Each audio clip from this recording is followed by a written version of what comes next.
Hello दोस्तों, आज की इस वाली वीडियो में हम सी लैंग्वेज का बॉयलर प्लेट कोड करेंगे और अपना डू वाइल लूप भी करेंगे। हमने फोर लूप और वाइल लूप पहले कर लिया है।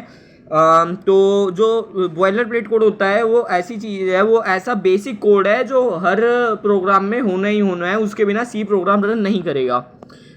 सबसे पहले हमें एक चीज़ जाननी है कि जितने भी सी प्रोग्राम के फंक्शन होते कोड्स होते हैं, प्रोग्राम होते हैं, वो सारे मेन फंक्शन से होते हैं। स्टार्ट मेन फंक्शन, जितना पोर्शन ये मेन फंक्शन है।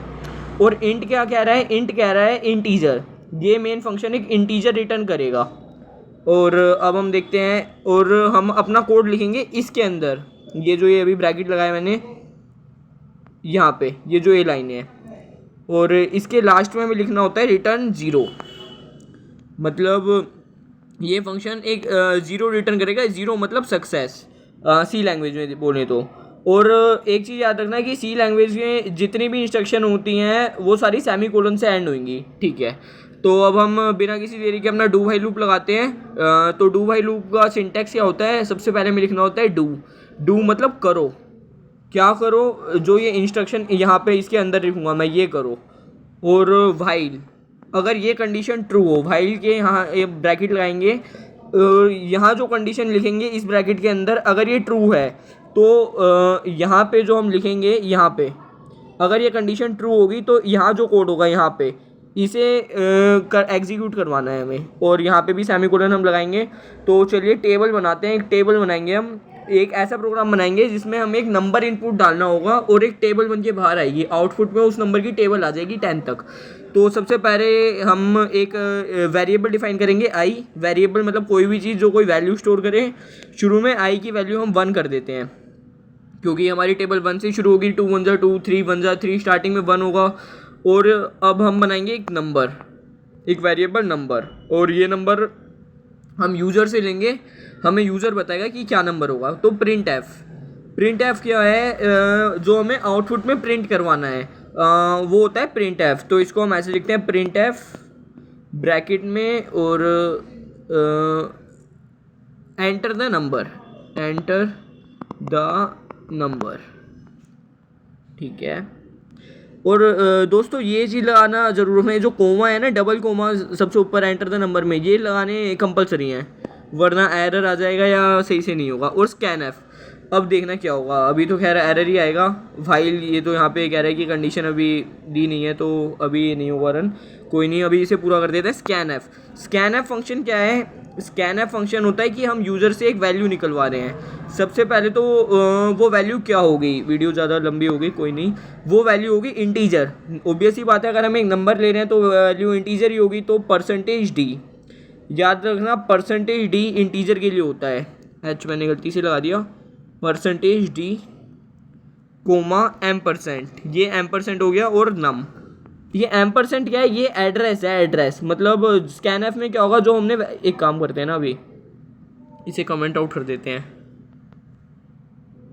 अब क्या होगा कमेंट आउट, ये जो दो मैंने बैकस्लैश लगाए हैं, इससे हमारा जो कंपाइलर है या जो हमारा ये कोड पढ़ रहा है वो इन लाइनों को इग्नोर मार देगा। डू वाइल के जैसे एरर आ रहा था ना, अब देखो एरर तो भी है, ठीक है।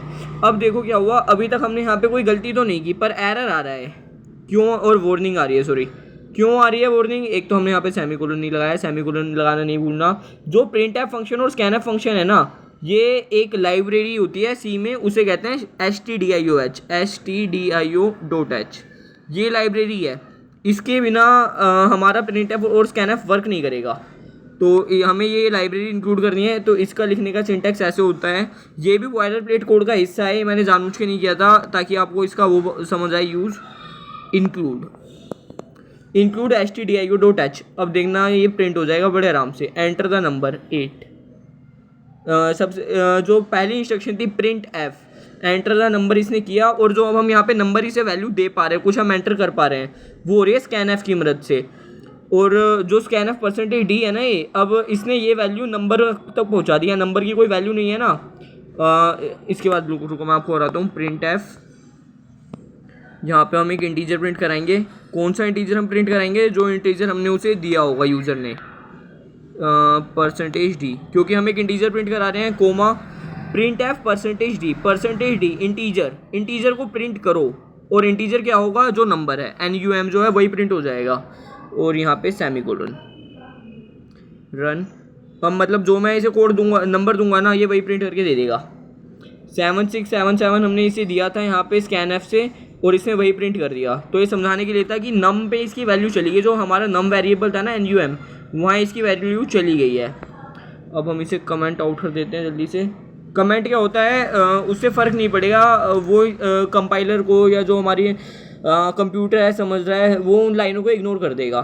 तो अब हमें क्या करना है, डू में हम करेंगे प्रिंट एफ, इंटीजर बनाएंगे सबसे पहले हम एक %d, क्योंकि देखो टेबल कैसे लिखनी है, 8 क्रो, मान लो 8 की टेबल है तो 8 क्रॉस 1 = 8 ये होगा। तो 8 क्या है, 8 वो नंबर है। तो सबसे पहले हमें अपना नंबर प्रिंट कराना है, कोई नंबर प्रिंट कराना है, तो इंटीजर है तो %d लिखना पड़ेगा। ओके, इसके बाद क्रॉस आ गया 8, %d की जगह भी 8 आ जाएगा, वो मैं बताऊंगा आपको कैसे, या जो नंबर हमने दिया है वो आ जाएगा क्रॉस, और फिर दोबारा एक इंटीजर प्रिंट कराएंगे, वो इंटीजर होगा हमारा 1। अब अभी आपको समझाता हूँ, मेरे को इस इक्वल में दोबारा %d और बैकस्लैश n किस लिए लगाया मैंने, ताकि नई लाइन में जा सके अगला नंबर। अब मैं आपको आराम से समझाता हूँ। देखो क्या होता है, अगर इंटीजर प्रिंट कराना है तो %d हमने लिखा, %d की जगह क्या लिखना है, नम।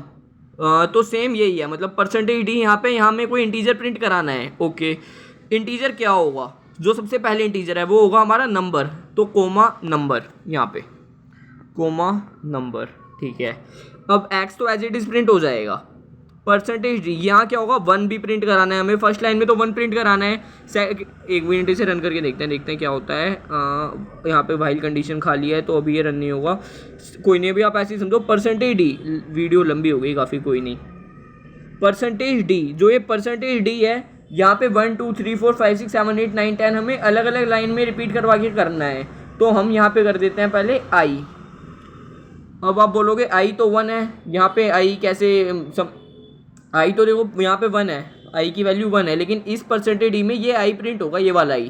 देखो जो पहले %d है ना, वो पहले वाला ही ले लेगा नंबर, यहाँ पे %d की जगह नंबर प्रिंट होगा, यहाँ पे %d में i प्रिंट होगा। तो अब i आप कहोगे तो एरर 1 ही प्रिंट होएगा।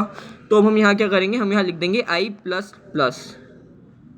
और अपना सेमीकोलन, ठीक है। अब क्या होगा, पहले हमारा जो कंप्यूटर है, इसको मैं गाइस 2 वीडियो में बनाऊंगा ये वाला पार्ट। तो आई थिंक पहली वीडियो के लिए इतना होता है, पार्ट 1 हो गया, पार्ट 2 हम कंटिन्यू करेंगे इसके बाद।